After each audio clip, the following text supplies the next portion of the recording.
ഈശോമിശിഹായ്ക്ക് സ്തുതിയായിരിക്കട്ടെ. വിശുദ്ധ യോഹന്നാന്റെ സുവിശേഷം അധ്യായം 12. മരിച്ചവരിൽ നിന്ന് താൻ ഉയർപ്പിച്ച ലാസർ താമസിച്ചിരുന്ന ബെഥാനിയായിലേക്കു പെസഹായ്ക്ക് 6 ദിവസം മുമ്പ് യേശു വന്നു. അവർ അവന് അത്താഴമൊരുക്കി. മർത്ത പരിചരിച്ചു. അവനോടുകൂടെ ഭക്ഷണത്തിനിരുന്നവരിൽ ലാസറും ഉണ്ടായിരുന്നു. മറിയം വിലയേറിയതും ശുദ്ധവുമായ ഒരു കുപ്പി നാർദീൻ സുഗന്ധ തൈലമെടുത്ത് യേശുവിൻ്റെ പാദങ്ങളിൽ പൂശുകയും തൻ്റെ തലമുടി കൊണ്ട് അവൻ്റെ പാദങ്ങൾ തുടയ്ക്കുകയും ചെയ്തു. തൈലത്തിൻ്റെ പരിമളം കൊണ്ട് വീട് നിറഞ്ഞു. അവൻ്റെ ശിഷ്യന്മാരിൽ ഒരുവനും അവനെ ഒറ്റിക്കൊടുക്കാനിരുന്നവനുമായ യൂദാസ്കറിയോത്ത പറഞ്ഞു, എന്തുകൊണ്ട് ഈ തൈലം 300 ദനാറയ്ക്ക് വിറ്റു ദരിദ്രർക്ക് കൊടുത്തില്ല?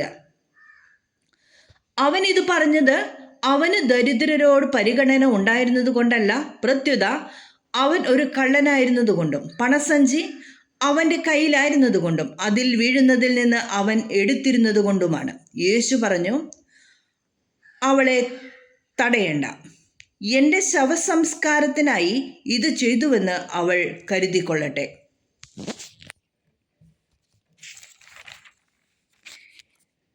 ദരിദ്രർ എപ്പോഴും നിങ്ങളോട് കൂടെയുണ്ട്. ഞാൻ എപ്പോഴും നിങ്ങളോടൊത്തുണ്ടായിരിക്കുകയില്ല.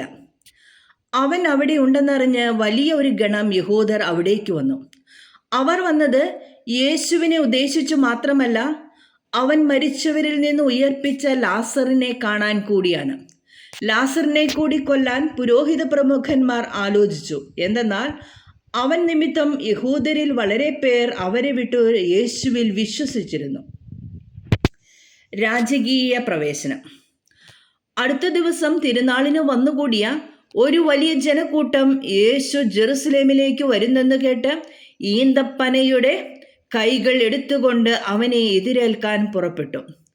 അവർ വിളിച്ചു പറഞ്ഞു, ഹോസാന, കർത്താവിൻ്റെ നാമത്തിൽ വരുന്നവനും ഇസ്രായേലിൻ്റെ രാജാവുമായവൻ വാഴ്ത്തപ്പെട്ടവൻ. യേശു ഒരു കഴുതക്കുട്ടിയെ കണ്ട് അതിൻ്റെ പുറത്ത് കയറിയിരുന്നു. സിയോൻ പുത്രി, ഭയപ്പെടേണ്ട, ഇതാ നിന്റെ രാജാവ് കഴുതക്കുട്ടിയുടെ പുറത്ത് എഴുന്നള്ളുന്നു എന്ന് എഴുതപ്പെട്ടിരിക്കുന്നു.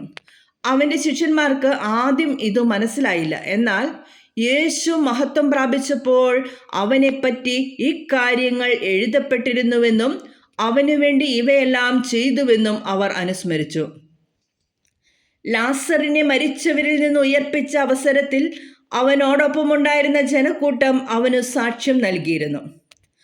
അവൻ ഈ അടയാളം പ്രവർത്തിച്ചെന്നു കേട്ടതുകൊണ്ടുകൂടിയാണ് ജനക്കൂട്ടം അവനെ സ്വീകരിക്കുവാൻ വന്നത്. അപ്പോൾ ഫരിസേയർ പരസ്പരം പറഞ്ഞു, നമുക്ക് ഒന്നും ചെയ്യാൻ സാധിക്കുന്നില്ലെന്ന് കാണുന്നില്ലേ? നോക്കൂ, ലോകം അവൻ്റെ പിന്നാലെ പോയി കഴിഞ്ഞു. ഗ്രീക്കുകാർ യേശുവിനെ തേടുന്നു. തിരുനാളിൽ ആരാധിക്കാൻ വന്നവരിൽ ഏതാനും ഗ്രീക്കുകാരും ഉണ്ടായിരുന്നു. ഇവർ ഗലീലയിലെ ബെത്സേദായിൽ നിന്നുള്ള പീലിപ്പോസിന്റെ അടുക്കൽ ചെന്ന് പറഞ്ഞു, പ്രഭോ, ഞങ്ങൾ യേശുവിനെ കാണാൻ ആഗ്രഹിക്കുന്നു. പീലിപ്പോസ് പോയി അന്ത്രയോസിനോട് പറഞ്ഞു. അന്ത്രയോസും പീലിപ്പോസും കൂടി യേശുവിനെ വിവരം അറിയിച്ചു. യേശു പറഞ്ഞു, മനുഷ്യപുത്രൻ മഹത്വപ്പെടാനുള്ള സമയമായിരിക്കുന്നു. സത്യം സത്യമായി ഞാൻ നിങ്ങളോട് പറയുന്നു, ഗോതമ്പ് മണി നിലത്ത് വീണ് അഴിയുന്നില്ലെങ്കിൽ അത് അതേപടി ഇരിക്കും, അഴിയുന്നെങ്കിലോ അത് വളരെ ഫലം പുറപ്പെടുവിക്കും. തൻ്റെ ജീവനെ സ്നേഹിക്കുന്നവൻ അത് നഷ്ടപ്പെടുത്തുന്നു. ഈ ലോകത്തിൽ തൻ്റെ ജീവനെ ദ്വേഷിക്കുന്നവർ നിത്യജീവനിലേക്ക് അതിനെ കാത്തു സൂക്ഷിക്കും. എന്നെ ശുശ്രൂഷിക്കാൻ ആഗ്രഹിക്കുന്നവൻ എന്നെ അനുഗമിക്കട്ടെ. അപ്പോൾ ഞാൻ ആയിരിക്കുന്നിടത്ത് എൻ്റെ ശുശ്രൂഷകനും ആയിരിക്കും. എന്നെ ശുശ്രൂഷിക്കുന്നവനെ പിതാവ് ബഹുമാനിക്കും. മനുഷ്യപുത്രൻ ഉയർത്തപ്പെടണം. ഇപ്പോൾ എൻ്റെ ആത്മാവ് അസ്വസ്ഥമായിരിക്കുന്നു. ഞാൻ എന്തു പറയണ്ടു? പിതാവേ, ഈ മണിക്കൂറിൽ നിന്ന് എന്നെ രക്ഷിക്കണമേ. അല്ല, ഇതിനു വേണ്ടിയാണല്ലോ ഈ മണിക്കൂറിലേക്കു ഞാൻ വന്നത്. പിതാവേ,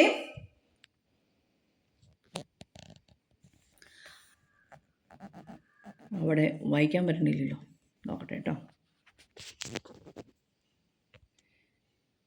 പിതാവേ, അങ്ങയുടെ നാമത്തെ മഹത്വപ്പെടുത്തണമേ. അപ്പോൾ സ്വർഗത്തിൽ നിന്ന് ഒരു സ്വരമുണ്ടായി, ഞാൻ മഹത്വപ്പെടുത്തിയിരിക്കുന്നു, ഇനിയും മഹത്വപ്പെടുത്തും. അവിടെ നിന്നിരുന്ന ജനക്കൂട്ടം ഇത് കേട്ടിട്ട് ഇടിമുഴക്കമുണ്ടായി എന്ന് പറഞ്ഞു. എന്നാൽ ചിലർ ഒരു ദൂതൻ അവനോട് സംസാരിച്ചു എന്ന് പറഞ്ഞു. യേശു പറഞ്ഞു, ഈ സ്വരമുണ്ടായത് എനിക്ക് വേണ്ടിയല്ല, നിങ്ങൾക്ക് വേണ്ടിയാണ്. ഇപ്പോഴാണ് ഈ ലോകത്തിൻ്റെ ന്യായവിധി. ഇപ്പോൾ ഈ ലോകത്തിൻ്റെ അധികാരി പുറന്തള്ളപ്പെടും. ഞാൻ ഭൂമിയിൽ നിന്ന് ഉയർത്തപ്പെടുമ്പോൾ എല്ലാ മനുഷ്യരെയും എന്നിലേക്ക് ആകർഷിക്കും. അവൻ ഇത് പറഞ്ഞത് താൻ ഏതു വിധത്തിലുള്ള മരണമാണ് വരിക്കാൻ പോകുന്നത് എന്ന് സൂചിപ്പിക്കാനാണ്. അപ്പോൾ ജനക്കൂട്ടം അവനോട് ചോദിച്ചു, ക്രിസ്തു എന്നേക്കും നിലനിൽക്കുന്നു എന്നാണല്ലോ നിയമത്തിൽ ഞങ്ങൾ കേട്ടിട്ടുള്ളത്. പിന്നെ മനുഷ്യപുത്രൻ ഉയർത്തപ്പെടേണ്ടിയിരിക്കുന്നു എന്ന് നീ പറയുന്നത് എങ്ങനെ? ആരാണ് ഈ മനുഷ്യപുത്രൻ? യേശു അവരോട് പറഞ്ഞു, അല്പസമയത്തേക്ക് കൂടി പ്രകാശം നിങ്ങളുടെ ഇടയിലുണ്ട്. അന്ധകാരം നിങ്ങളെ കീഴടക്കാതിരിക്കാൻ പ്രകാശമുള്ളപ്പോൾ നടന്നുകൊള്ളുവിൻ. അന്ധകാരത്തിൽ നടക്കുന്നവൻ താൻ എവിടേക്കാണ് പോകുന്നതെന്ന് അറിയുന്നില്ല. നിങ്ങൾ പ്രകാശത്തിൻ്റെ മക്കളാകേണ്ടതിന് നിങ്ങൾക്ക് പ്രകാശമുള്ളപ്പോൾ അതിൽ വിശ്വസിക്കുവിൻ. യഹൂദരുടെ അവിശ്വാസം. ഇത് പറഞ്ഞതിന് ശേഷം യേശു അവരിൽ നിന്ന് പോയി രഹസ്യമായി പാർത്തു. അവൻ വളരെ അടയാളങ്ങൾ അവരുടെ മുമ്പാകെ പ്രവർത്തിച്ചെങ്കിലും അവർ അവനിൽ വിശ്വസിച്ചില്ല. യെശയ്യാ പ്രവാചകൻ പറഞ്ഞ വചനം പൂർത്തിയാകേണ്ടതിനാണ് ഇത്. കർത്താവേ, ഞങ്ങളുടെ സന്ദേശം ആര് വിശ്വസിച്ചു? കർത്താവിൻ്റെ ഭുജം ആർക്കാണ് വെളിപ്പെട്ടത്?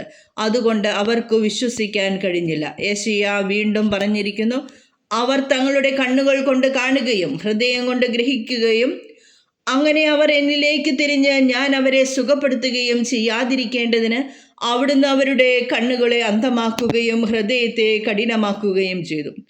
അവൻ്റെ മഹത്വം കാണുകയും അവനെപ്പറ്റി സംസാരിക്കുകയും ചെയ്തതുകൊണ്ടാണ് യെശയ്യാ ഇങ്ങനെ പ്രസ്താവിച്ചത്. എന്നിട്ടും അധികാരികളിൽ പോലും അനേകർ അവനിൽ വിശ്വസിച്ചു. എന്നാൽ സിനഗോഗിൽ നിന്നും ബഹിഷ്കൃതരാകാതിരിക്കാൻ വേണ്ടി ഫരിസേയരെ ഭയന്ന് അവരാരും അത് ഏറ്റുപറഞ്ഞില്ല. ദൈവത്തിൽ നിന്നുള്ള മഹത്വത്തെക്കാൾ അധികം മനുഷ്യരുടെ പ്രശംസ അവർക്കു ലഭിച്ചു. അവർ അഭിലഷിച്ചു കേട്ടോ. ദൈവത്തിൽ നിന്നുള്ള മഹത്വത്തെക്കാൾ അധികം മനുഷ്യരുടെ പ്രശംസ അവർ അഭിലഷിച്ചു. യേശു ഉച്ചത്തിൽ വിളിച്ചു പറഞ്ഞു, എന്നിൽ വിശ്വസിക്കുന്നവൻ എന്നിലല്ല, എന്നെ അയച്ചവനിലാണ് വിശ്വസിക്കുന്നത്. എന്നെ കാണുന്നവൻ എന്നെ അയച്ചവനെ കാണുന്നു. എന്നിൽ വിശ്വസിക്കുന്നവരാരും അന്ധകാരത്തിൽ വസിക്കാതിരിക്കേണ്ടതിന് ഞാൻ വെളിച്ചമായി ലോകത്തിലേക്ക് വന്നിരിക്കുന്നു. എൻ്റെ വാക്കുകൾ കേൾക്കുന്നവൻ അവ പാലിക്കുന്നില്ലെങ്കിലും ഞാൻ അവനെ വിധിക്കുന്നില്ല. കാരണം ഞാൻ വന്നിരിക്കുന്നത് ലോകത്തെ വിധിക്കാനല്ല, രക്ഷിക്കാനാണ്. എന്നാൽ എന്നെ നിരസിക്കുകയും എൻ്റെ വാക്കുകൾ തിരസ്കരിക്കുകയും ചെയ്യുന്നവന് ഒരു വിധികർത്താവുണ്ട്. ഞാൻ പറഞ്ഞ വചനം തന്നെ അന്ത്യദിനത്തിൽ അവനെ വിധിക്കും. എന്തെന്നാൽ ഞാൻ സ്വമേധയാ അല്ല സംസാരിച്ചത്. ഞാൻ എന്ത് പറയണം, എന്ത് പഠിപ്പിക്കണമെന്ന് എന്നെ അയച്ച പിതാവ് തന്നെ എനിക്ക് കൽപ്പന നൽകിയിരിക്കുന്നു. അവിടുത്തെ കൽപ്പന നിത്യജീവനാണെന്നു ഞാൻ അറിയുന്നു. അതിനാൽ ഞാൻ പറയുന്നതെല്ലാം പിതാവ് എന്നോട് കൽപ്പിച്ചതുപോലെ തന്നെയാണ്. ദൈവത്തിന് സ്തുതി. 12 വിശുദ്ധ യോഹന്നാൻ്റെ സുവിശേഷം 12-ാം അധ്യായത്തിൽ 50 തിരുവചനങ്ങളാണ് ഉള്ളത്. 50 തിരുവചനങ്ങളാണുള്ളത്. യഹൂദരുടെ അവിശ്വാസം, മനുഷ്യപുത്രൻ ഉയർത്തപ്പെടണം, ഗ്രീക്കുകാർ യേശുവിനെ തേടുന്നു, രാജകീയ പ്രവേശനം, തൈലാഭിഷേകം. ഇത്രയും തലക്കെട്ടുകളാണുള്ളത്. ഒന്നുകൂടെ നോക്കാം. 1 തൈലാഭിഷേകം, 2 രാജകീയ പ്രവേശനം, 3 ഗ്രീക്കുകാർ യേശുവിനെ തേടുന്നു, 4 മനുഷ്യപുത്രൻ ഉയർത്തപ്പെടണം, 5 യഹൂദരുടെ അവിശ്വാസം. ഈ 5 തലക്കെട്ടുകളാണ് 12-ാം അധ്യായത്തിൽ ഉള്ളത്. നമുക്ക് വചനം തിരിച്ചു പഠിക്കാം.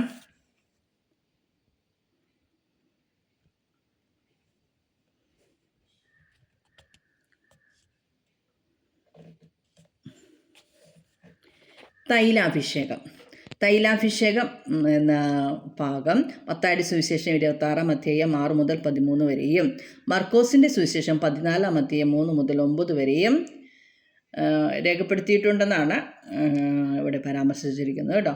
12-ാം അധ്യായം 1-ാം വാക്യം. മരിച്ചവരിൽ നിന്ന് താൻ ഉയർപ്പിച്ച ലാസർ താമസിച്ചിരുന്ന ബെഥാനിയായിലേക്ക് പെസഹായ്ക്ക് 6 ദിവസം മുമ്പ് യേശു വന്നു. അപ്പോൾ ബെഥാനിയായിലേക്ക് യേശു വന്നത് എപ്പോഴാണ്? പെസഹായ്ക്ക് 6 ദിവസം മുമ്പ്.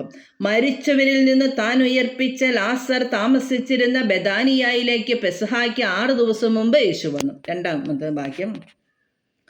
അവർ അവന് അത്താഴമൊരുക്കി മർത്ത പരിചരിച്ചു. അവനോടുകൂടെ ഭക്ഷണത്തിനിരുന്നവരിൽ ലാസറും ഉണ്ടായിരുന്നു.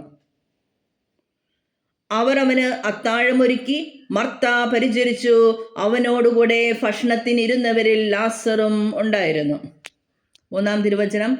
മറിയം വിലയേറിയതും ശുദ്ധവുമായ ഒരു കുപ്പി നാർദിൻ സുഗന്ധ തൈലമെടുത്ത് യേശുവിൻ്റെ പാദങ്ങളിൽ പൂശുകയും തൻ്റെ തലമുടി കൊണ്ട് അവൻ്റെ പാദങ്ങൾ തുടയ്ക്കുകയും ചെയ്തു.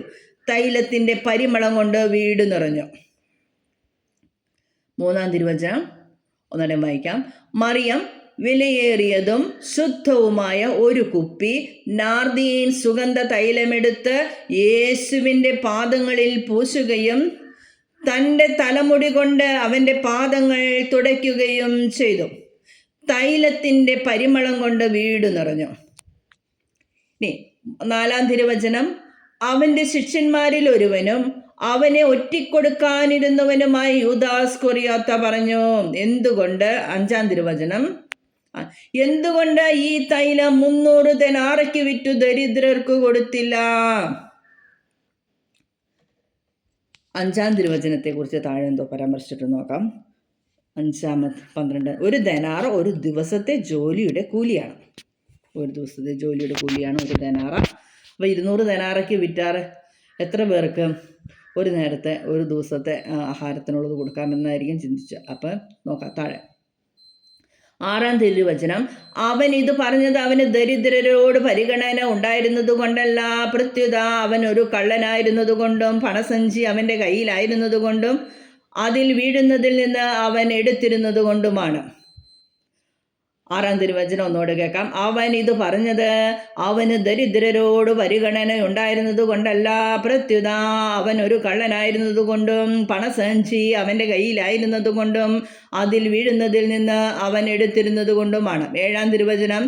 യേശു പറഞ്ഞു, അവളെ തടയേണ്ട, എൻ്റെ ശവസംസ്കാര ദിനത്തിനായി ഇത് ചെയ്തുവെന്ന് അവൾ കരുതിക്കൊള്ളട്ടെ. 8-ാം തിരുവചനം. ദരിദ്രർ എപ്പോഴും നിങ്ങളോട് കൂടെയുണ്ട്,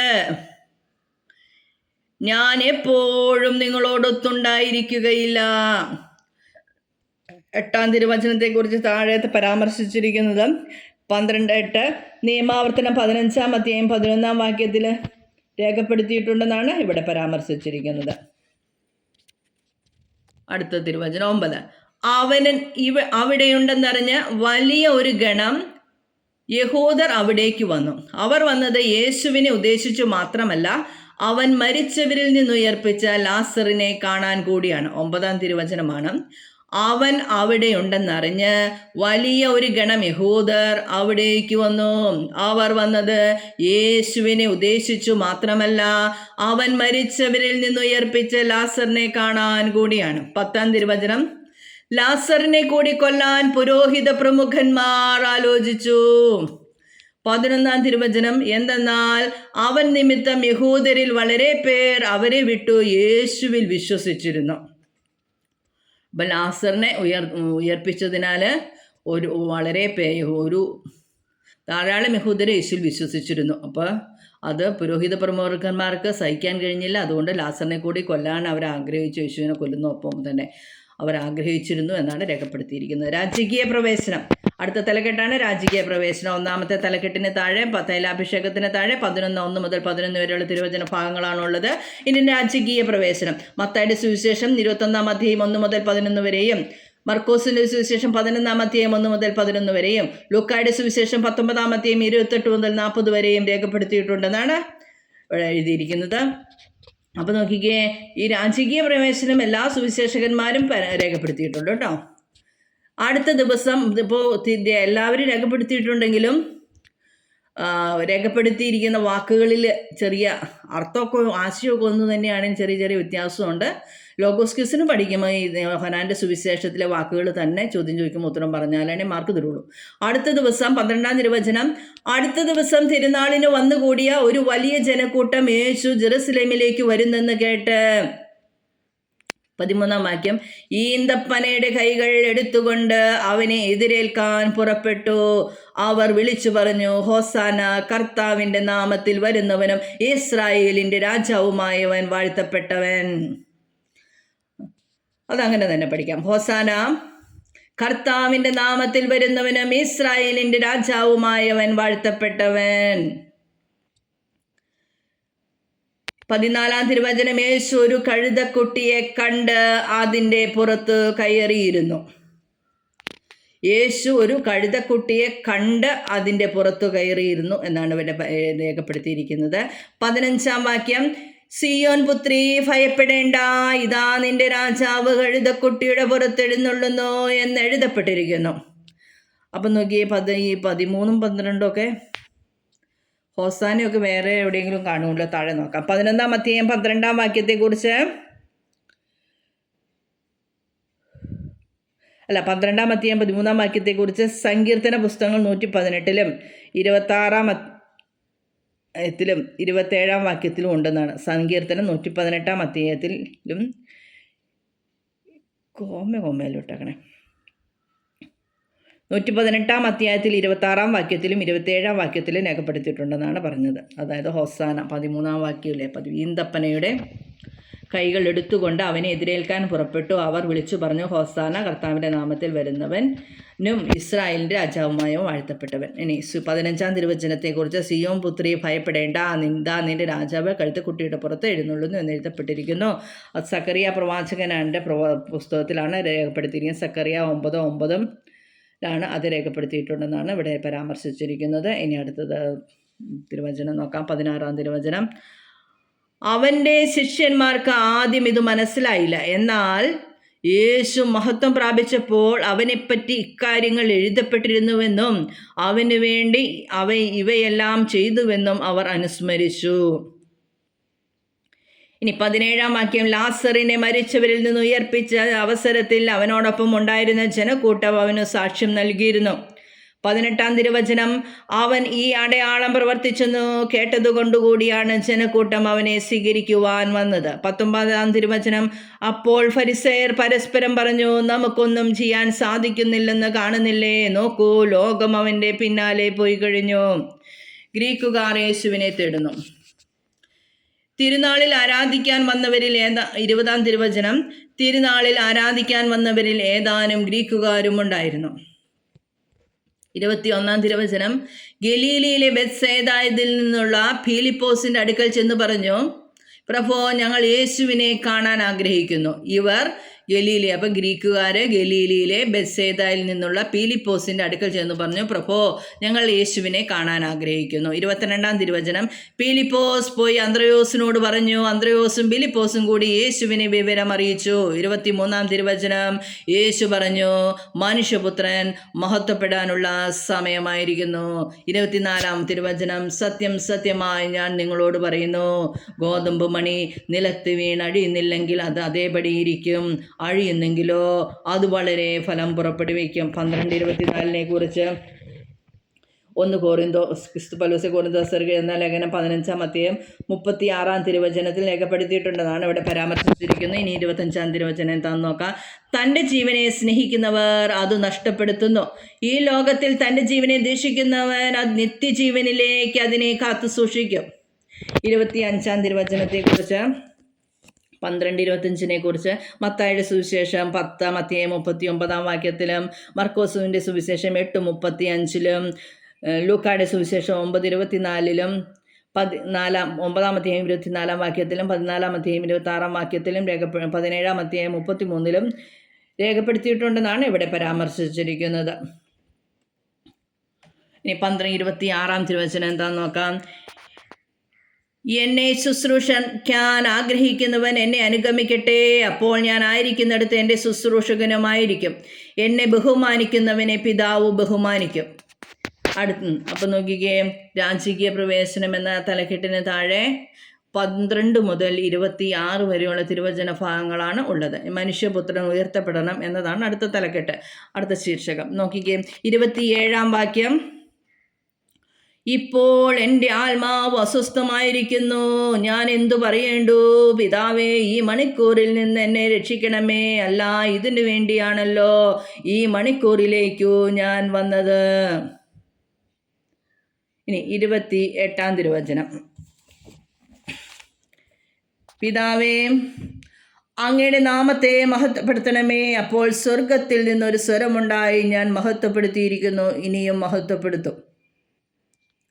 അപ്പോൾ സ്വർഗത്തിൽ നിന്നൊരു ശബ്ദമുണ്ടായ മറ്റൊരു സാഹചര്യം കൂടിയാണ് ഇവിടെ പരാമർശിച്ചിരിക്കുന്നത്. 28-ാം തിരുവചനം. പിതാവേ, അങ്ങയുടെ നാമത്തെ മഹത്വപ്പെടുത്തണമേ.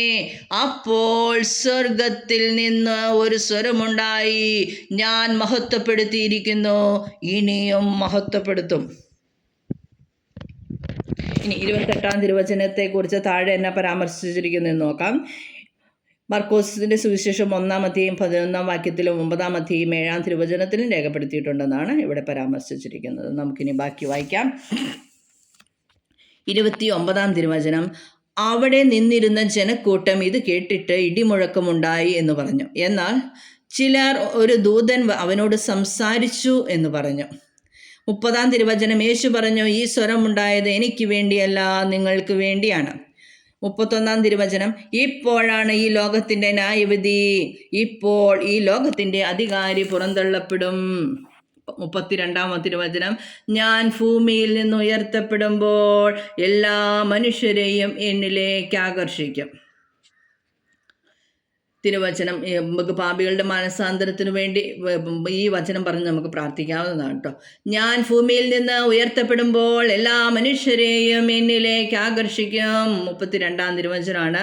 കർത്താവേ, ഈ വചനത്തിൻ്റെ അത്ഭുത ശക്തിയാൽ അനേകം പാപികൾക്ക് മാനസാന്തരം കൊടുക്കണമെന്ന് പ്രാർത്ഥിക്കാം.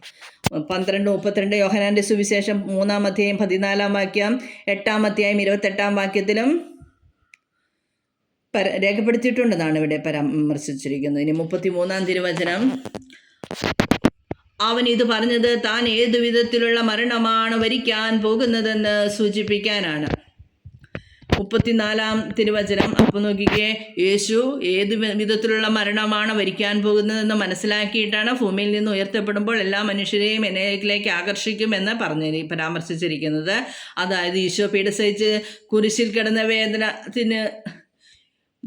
കിടന്ന് മരിക്കുമ്പോൾ, കുരിശിൽ തൂക്കപ്പെടുമ്പോൾ എല്ലാ മനുഷ്യരെയും എന്നിലേക്ക് ആകർഷിക്കുമെന്നാണ് കർത്താവ് പറഞ്ഞിരിക്കുന്നത്. കർത്താവേ, ഈ വചനത്തിൻ്റെ അത്ഭുത ശക്തിയ ലോകമാസകലം അങ്ങേ തിരുനാമം, അങ്ങേ സ്നേഹത്തിൻ്റെ വചനത്തിൻ്റെ സാക്ഷ്യം ലോകം മുഴുവനും വ്യാപിക്കട്ടെ എന്ന് പ്രാർത്ഥിക്കുന്നു.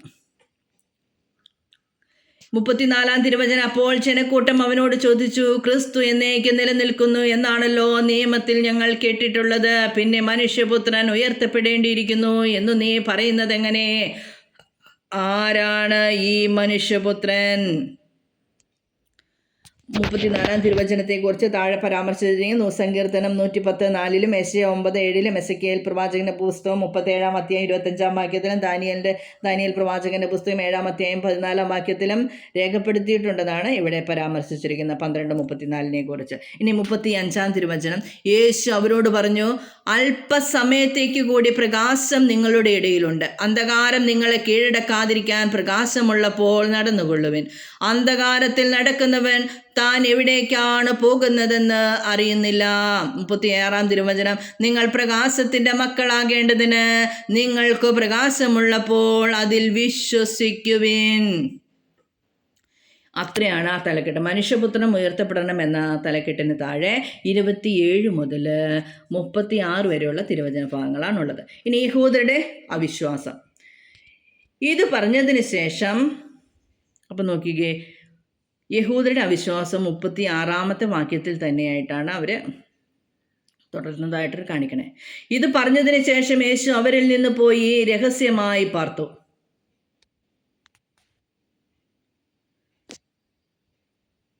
37-ാം തിരുവചനം. അവൻ വളരെ അടയാളങ്ങൾ അവരുടെ മുമ്പാകെ പ്രവർത്തിച്ചെങ്കിലും അവർ അവനിൽ വിശ്വസിച്ചില്ല. 38 തിരുവചനം. യെശയ്യാ പ്രവാചകൻ പറഞ്ഞ വചനം പൂർത്തിയാകേണ്ടതിനാണ് ഇത്.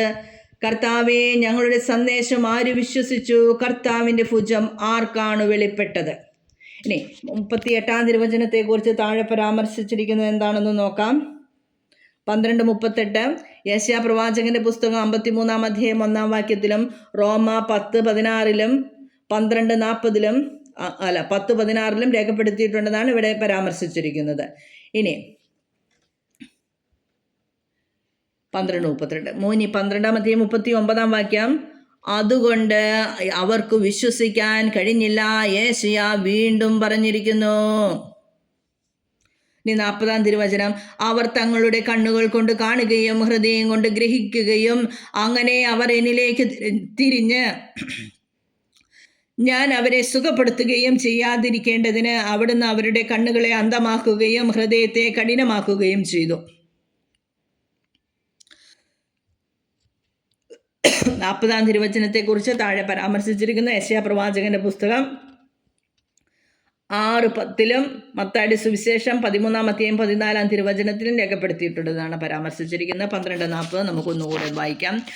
അവർ തങ്ങളുടെ കണ്ണുകൾ കൊണ്ട് കാണുകയും ഹൃദയം കൊണ്ട് ഗ്രഹിക്കുകയും അങ്ങനെ അവർ എന്നിലേക്ക് തിരിഞ്ഞ് ഞാൻ അവരെ സുഖപ്പെടുത്തുകയും ചെയ്യാതിരിക്കേണ്ടതിന് അവിടുന്ന് അവരുടെ കണ്ണുകളെ അന്ധമാക്കുകയും ഹൃദയത്തെ കഠിനമാക്കുകയും ചെയ്തു. 41 തിരുവചനം. അവൻ്റെ മഹത്വം കാണുകയും അവനെപ്പറ്റി സംസാരിക്കുകയും ചെയ്തതുകൊണ്ടാണ് യെശയ്യാ ഇങ്ങനെ പ്രസ്താവിച്ചത്. 42 തിരുവചനം. എന്നിട്ടും അധികാരികളിൽ പോലും അനേകർ അവനിൽ വിശ്വസിച്ചു. എന്നാൽ സിനഗോഗിൽ നിന്ന് ബഹിഷ്കൃതരാകാതിരിക്കാൻ വേണ്ടി ഫരിസേയരെ ഭയന്ന് അവനാരും അത് ഏറ്റുപറഞ്ഞില്ല. 43 തിരുവചനം. ദൈവത്തിൽ നിന്നുള്ള മഹത്വത്തെക്കാൾ അധികം മനുഷ്യരുടെ പ്രശംസ അവർ അഭിലഷിച്ചു. ഇന്ന് നമുക്ക് ക്രൈസ്തവരുടെ പ്രശ്നം അതാട്ടോ. അധികാരികളിൽ യേശുവിനെ വിശ്വസിക്കുന്നത് ഏറ്റു പറഞ്ഞാൽ, പരസ്യമായി സാക്ഷ്യപ്പെടുത്തിയാൽ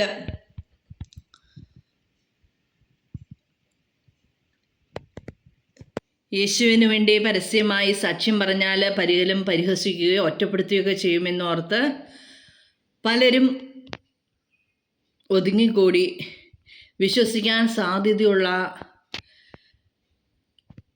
മാത്രം പറയുന്നു. 43 തിരുവചനം. ദൈവത്തിൽ നിന്നുള്ള മഹത്വത്തെക്കാൾ അധികം മനുഷ്യരുടെ പ്രശംസ അവർ അഭിലഷിച്ചു. 44 തിരുവചനം. യേശു ഉച്ചത്തിൽ വിളിച്ചു പറഞ്ഞു, എന്നിൽ വിശ്വസിക്കുന്നവൻ എന്നിലല്ല, എന്നെ അയച്ചവനിലാണ് വിശ്വസിക്കുന്നത്. 45 തിരുവചനം. എന്നെ കാണുന്നവൻ എന്നെ അയച്ചവനെ കാണുന്നു. എന്നിൽ വിശ്വസിക്കുന്നവരാരും അന്ധകാരത്തിൽ വസിക്കാതിരിക്കേണ്ടതിന് ഞാൻ വെളിച്ചമായി ലോകത്തിലേക്ക് വന്നിരിക്കുന്നു. 47 തിരുവചനം. എൻ്റെ വാക്കുകൾ കേൾക്കുന്നവൻ അവ പാലിക്കുന്നില്ലെങ്കിലും ഞാൻ അവനെ വിധിക്കുന്നില്ല. കാരണം ഞാൻ വന്നിരിക്കുന്നത് ലോകത്തെ വിധിക്കാനല്ല, രക്ഷിക്കാനാണ്. 48 തിരുവചനം. എന്നാൽ എന്നെ നിരസിക്കുകയും എൻ്റെ വാക്കുകൾ തിരസ്കരിക്കുകയും ചെയ്യുന്നവന് ഒരു വിധികർത്താവുണ്ട്. ഞാൻ പറഞ്ഞ വചനം തന്നെ അന്ത്യദിനത്തിൽ അവനെ വിധിക്കും. അപ്പോൾ വചനമാണ് അന്ത്യദിനത്തിൽ വിധിക്കുന്നതെന്നാണ് ഇവിടെ പരാമർശിച്ചിരിക്കുന്നത്. നമുക്കറിയാം വചനം എന്താണ്. ആദിയിൽ വചനം ഉണ്ടായിരുന്നു, വചനം ദൈവത്തോടു കൂടെയായിരുന്നു, വചനം ദൈവമായിരുന്നു. വചനം തന്നെ അന്ത്യദിനത്തിൽ അവനെ വിധിക്കുമെന്നാണ് ഇവിടെ പരാമർശിച്ചിരിക്കുന്നത്. വചനം ദൈവം തന്നെയാണെന്നും നമുക്കറിയാമല്ലോ. 49 തിരുവചനം. എന്തെന്നാൽ ഞാൻ സ്വമേധയല്ല സംസാരിച്ചത്, ഞാൻ എന്തു പറയണം എന്തു പഠിപ്പിക്കണമെന്ന് എന്നെ അയച്ച പിതാവ് തന്നെ എനിക്ക് കൽപ്പന നൽകിയിരിക്കുന്നു. 50 തിരുവചനം. അവിടുത്തെ കൽപ്പന നിത്യജീവനാണെന്ന് ഞാൻ അറിയുന്നു, അതിനാൽ ഞാൻ പറയുന്നതെല്ലാം പിതാവ് എന്നോട് കൽപ്പിച്ചതുപോലെ തന്നെയാണ്. 50 തിരുവചനം. അവിടുത്തെ കൽപ്പന നിത്യജീവനാണെന്ന് ഞാൻ അറിയുന്നു, അതിനാൽ ഞാൻ പറയുന്നതെല്ലാം പിതാവ് എന്നോട് കൽപ്പിച്ചതുപോലെ തന്നെയാണ്. അപ്പം ദൈവകൽപ്പനകൾ, തിരുവചനം നിത്യജീവനാണെന്ന് ഞാൻ അറിയുന്നു. അപ്പം നോക്കിക്കേ, ഇവിടെ കൽപ്പനകൾക്ക് ദൈവവചനം നിത്യജീവനാണെന്ന് നമ്മളെ ഈശോ പഠിപ്പിക്കുന്ന ഭാഗമാണ് കേട്ടോ. കൽപ്പന നിത്യജീവനാണ്. അപ്പോൾ ദൈവവചനമാണ് നമ്മെ വിധിക്കുന്നതെന്ന് ഈശോ പറയുമ്പോൾ വചനം ദൈവം തന്നെയാണെന്ന് നമ്മൾ യോഹന്നാൻ്റെ സുവിശേഷം 1-ാം അധ്യായത്തിൽ പഠിക്കുന്നുണ്ട് കേട്ടോ. അപ്പോൾ യോഹന്നാൻ്റെ സുവിശേഷം 1 മുതൽ 12 വരെയുള്ള അധ്യായങ്ങൾ ഞാൻ ഇതുവരെ യൂട്യൂബിൽ അപ്ലോഡ് ചെയ്തിട്ടുണ്ട്. എടുത്ത് പഠിക്കണമെന്ന് ഞാൻ ആരെയും നിർബന്ധിക്കുകയോ ഫോഴ്സ് ചെയ്യുകയൊന്നും ചെയ്യാറില്ല. അതുകൊണ്ടാണ് ആവശ്യക്കാർക്ക് പരിശുദ്ധാത്മാവ് പ്രചോദിപ്പിക്കുന്നെങ്കിൽ മാത്രം എടുത്ത് കേൾക്കുക, പഠിക്കുക. ലോഗോസ് ക്വിസിന് 100 മാർക്ക് മേടിക്കുക എന്നതിനേക്കാൾ വചനം ആവർത്തിച്ച് വായിച്ച് ധ്യാനിച്ച് നമ്മുടെ ജീവിതത്തിൽ അനുഗ്രഹം പ്രാപിക്കാൻ വായനക്കാർക്ക് സാധിക്കട്ടെ എന്ന് ഞാൻ പ്രാർത്ഥിക്കുന്നു. ഒപ്പം ലോഗോസ് ക്വിസ് പരീക്ഷയ്ക്ക് ഇത് പഠിക്കുന്ന എല്ലാവർക്കും ഒരു 80 മാർക്കെങ്കിലും കിട്ടാനിടയാവട്ടെ എന്ന് പ്രാർത്ഥിക്കുന്നു. ദൈവത്തിന് സ്തുതി. ഇത് നിങ്ങൾക്ക് താല്പര്യമുണ്ടെങ്കിൽ അനേകർക്ക് അയച്ചു കൊടുക്കാം, ഷെയർ ചെയ്യാം. എനിക്ക് സമയം കിട്ടുമ്പോൾ ഇതിൻ്റെ എല്ലാ യൂട്യൂബ് വീഡിയോയുടെയും ലിങ്ക് താഴെ രേഖപ്പെടുത്തിയേക്കാം. അങ്ങനെ അപ്ലോഡ് ചെയ്യണമെന്നാണ്. സമയം കിട്ടുകയാണെങ്കിൽ ഞാൻ എപ്പോഴെങ്കിലും കയറ്റിയിട്ടേക്കാം കേട്ടോ. അപ്പോൾ ഒന്ന് കേൾക്കുക, അതിനുശേഷം പല പ്രാവശ്യം കേൾക്കുക, പഠിക്കുക, ആവർത്തിച്ച് ധ്യാനിക്കുക. വെക്കേഷൻ ആണല്ലോ, നമുക്ക് ആവർത്തിച്ച് വായിച്ച് ധ്യാനിച്ച് പഠിച്ച് കേട്ട് വചനം ഹൃദയത്തിൽ ആഴപ്പെടാൻ എല്ലാവർക്കും സാധിക്കട്ടെ എന്ന് നിത്യജീവനായ തിരുവചനത്തെ അശ്ലേഷിക്കാൻ ഏവർക്കും സാധിക്കട്ടെ എന്ന് പ്രാർത്ഥിക്കുന്നു. പിതാവിൻ്റെ ഒപ്പം എനിക്കും പഠിക്കാം. ഞാനിങ്ങനെ വായിച്ച് കയറ്റി വിട്ടു എന്നോർത്ത് ഞാനിതൊന്നും പഠിച്ചിട്ടില്ല കേട്ടോ. എനിക്കും പഠിക്കാൻ പറ്റണം, എൻ്റെ കൊച്ചിനും പഠിക്കാൻ പറ്റണം എന്നാണ് ആഗ്രഹം. ദൈവഹിതം പോലെ നടക്കട്ടെ. 100 മാർക്ക് മേടിക്കുക എന്നതിനേക്കാൾ വചനം നമ്മുടെ ജീവിതത്തിൽ മാംസം ധരിക്കാൻ ഇടയാകണം എന്നതാണ് എൻ്റെ ആഗ്രഹവും യേശു ക്രിസ്തുവിൻ്റെ ആഗ്രഹവും അത് തന്നെയാണെന്ന് ഞാൻ വീണ്ടും ഊന്നിപ്പറയാൻ ആഗ്രഹിക്കുന്നു. ദൈവത്തിന് സ്തുതി.